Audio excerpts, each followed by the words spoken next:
But with that came just this wave of support of people seeing the hate that I was getting. And that happened to us. Real quick, guys, there's something that I really wanted to check out today because this young lady this beautiful young lady is just, she's an amazing soul, man. She really is. Her name is Amala Ekpunobi. I think that's how you pronounce it, Amala Ekpunobi.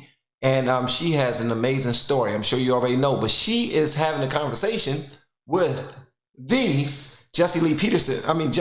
Jordan B. Peterson. I said Jesse Lee, my bad. Jordan B. Peterson. And he is interviewing her. Man, these two together, the brains between these two, absolutely phenomenal, man. Absolutely. Now, I'm just now learning about this young lady. I did not know that she was as powerful as she is. I didn't know, but she is one of them young, like, geniuses, that's young up-and-coming geniuses. You know what I mean? Which y'all, the way you look at Candace right now, that's how she's going to be, like, she's on her way to being that very soon, if not already there in her own right. You know what I mean? No disrespect to the young lady. She's on up and coming, but she is doing her thing, man. She is doing her thing. And you said you were making videos before Prager picked you up. And yes. What platforms were you using for those videos? When did you start doing that? I started out on TikTok of all platforms, and I want to say I started there at the end of 2019. And I, in a matter of months, managed to amass a few 100,000 followers because I think I was speaking to a perspective that people weren't used to. In a matter of months, she was able to get a couple 100,000 followers on TikTok. On the platform. And I have a particular look, being a biracial female. I think that's not to be ignored in it having a factor in me growing so quickly on these platforms. But TikTok is where things really started to take off. What do you think you were doing that made what you were saying relevant and vital to people? I mean, you pointed to a couple of things, your youth and your biracial status, and I suppose the combination of those two things and the fact that you were offering a counter-narrative, but that doesn't seem to me to be enough. Like, when you see that kind of explosive growth across multiple platforms, you have to think that you're saying something in the right way for the moment. And so what is it about what you're doing that is attracting attention? Is it mostly positive attention? Are you getting a lot of trouble? And so that would also be in your personal life as well as your online life, because those aren't the same thing. So what are you doing right? What am I doing right? That's a big question.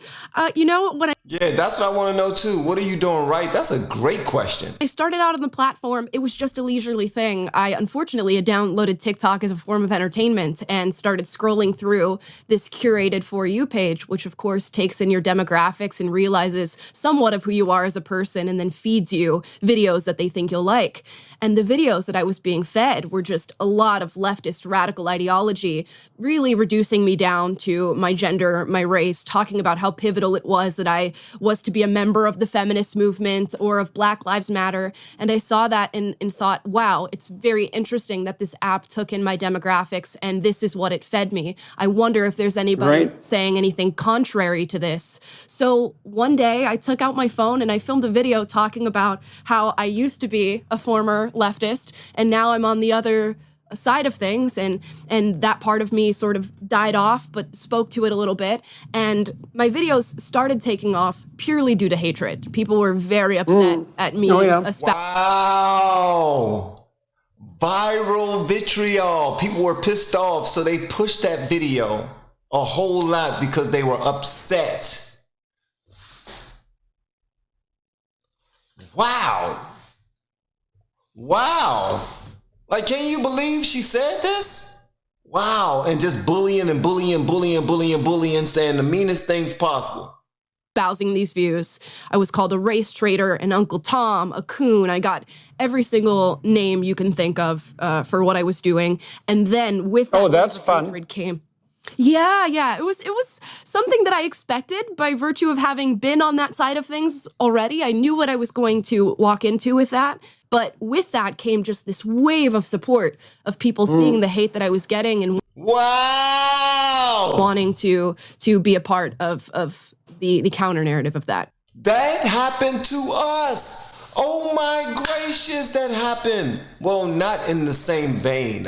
It wasn't like that, because some of y'all might remember. I don't know if you remember or not, but when we used to do nothing but music and comedy reactions.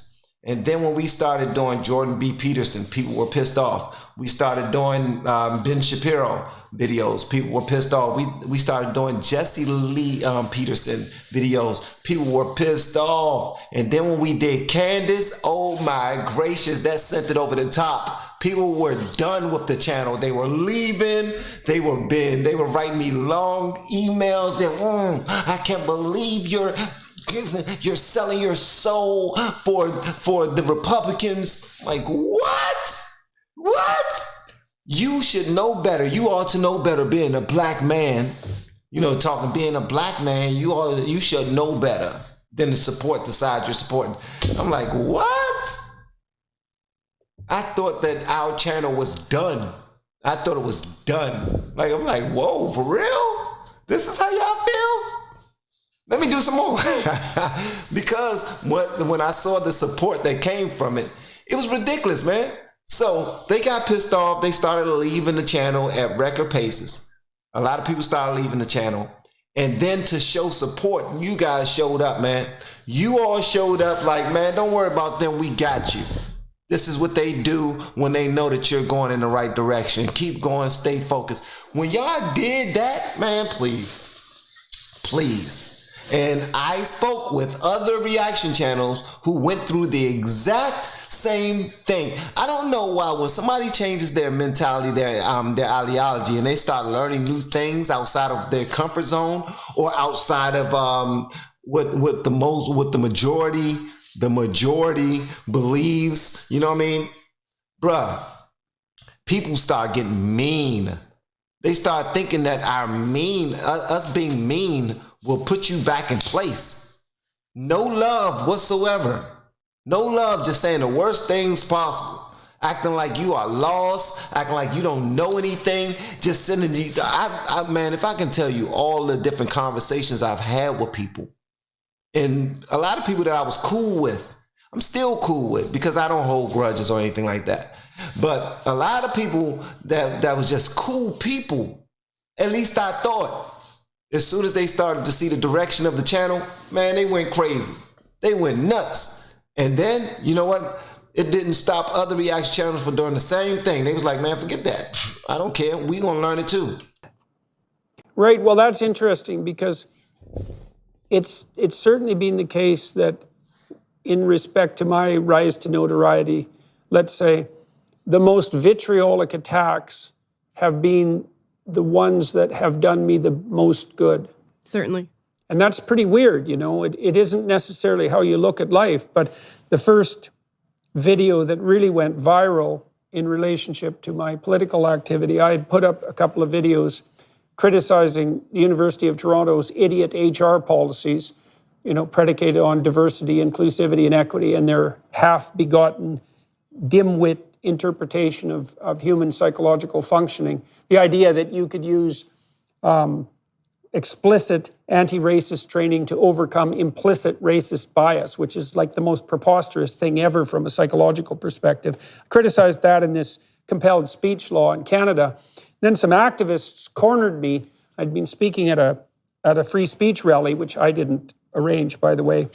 And I got a lot of trouble there, a lot of white noise generation, a lot of almost violent pushback from the hypothetical radical left.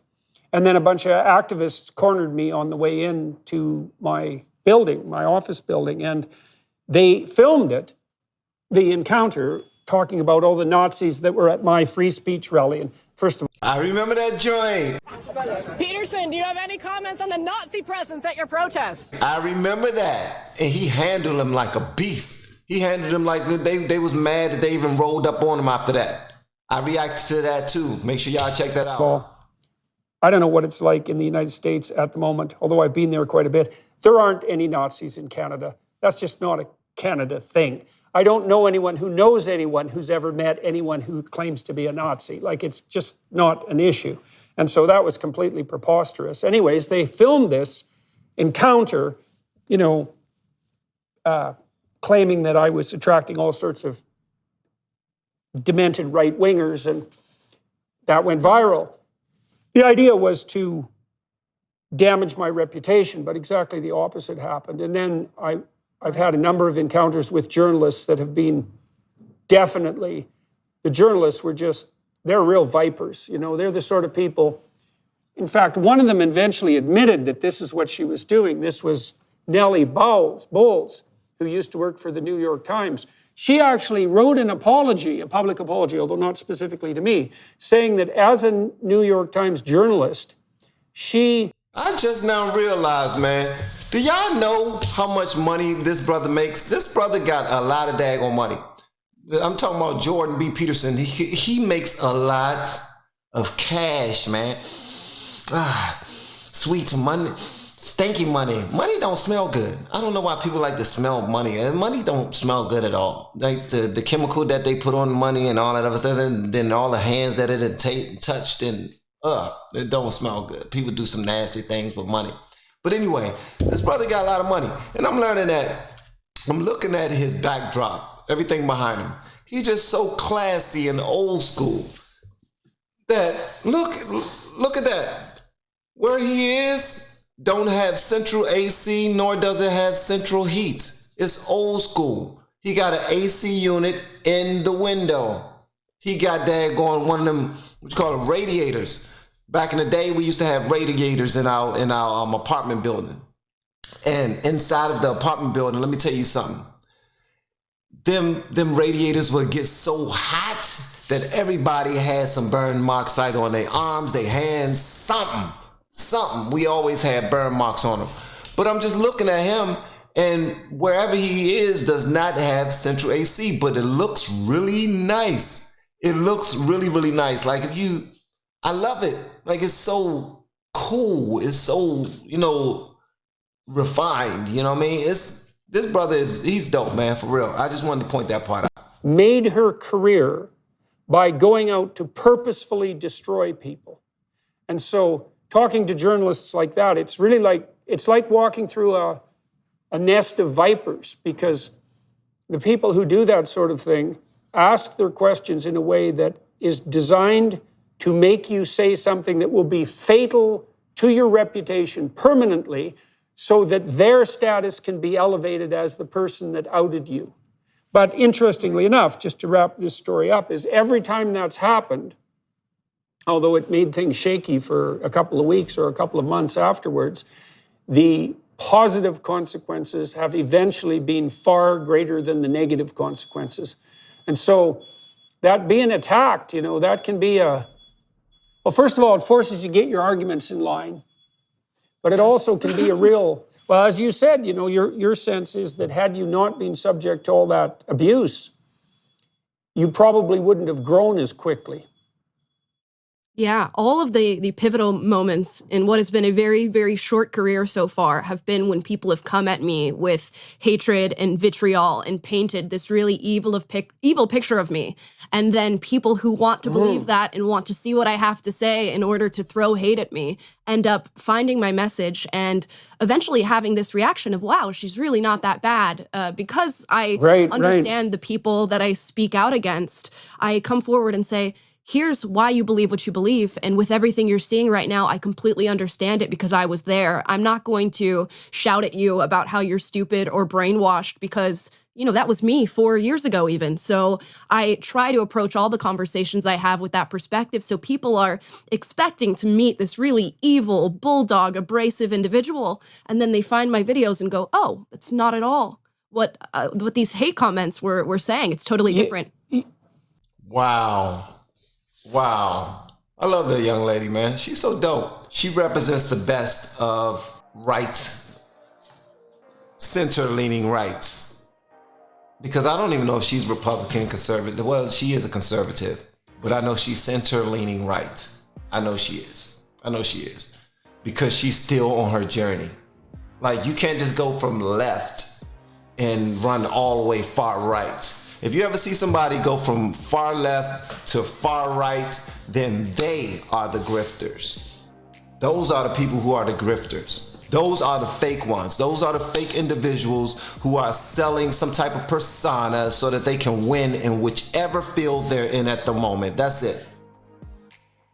So you got to be center leaning right. I mean, she had to move to that point, and her move, she's not rushing.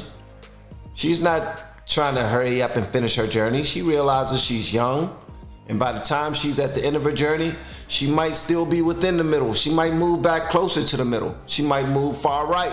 She probably moved right back left after finding something that y'all don't know yet. Don't know. Something might come out, and if something might come out about all the stuff that you thought you knew, and you ain't know a damn thing. And then you're gonna be questioning every single thing you've been fussing about for the last 20 years. It happens. It happened to me. Now, unless you're trying to say that you're better than me, I don't think anybody's better than me. I don't think I'm better than anyone else. I think we're all the same.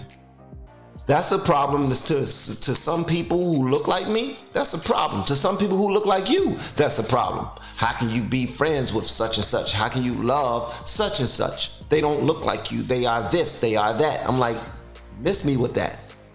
You know, I'm a grown man. I can decide what someone is by simply communicating and being, objective. At least trying to understand. But yeah, she is center leaning right because of her journey she has taken. And she probably wouldn't be, a lot of people don't realize, man, you run people away from you quick by constantly just not even trying to understand. You won't even listen to them. You won't even listen to her. And you wanted to just get her up out of here. You wanted to cancel her, say all the meanest things possible because she didn't think the way you thought. Nah. She still think somewhat how you think, but she has learned more, and she was put in a position where she had to defend herself and get more information, more knowledge. And then she realized, whoa, wow, okay. I don't have to yell it. I can just communicate it, and I can be nice about it. And when they run up on me thinking that I'm mean or something, I'm really not. I'm actually their friend, and they think I'm an enemy because we don't have the same ideologies. You know what I mean?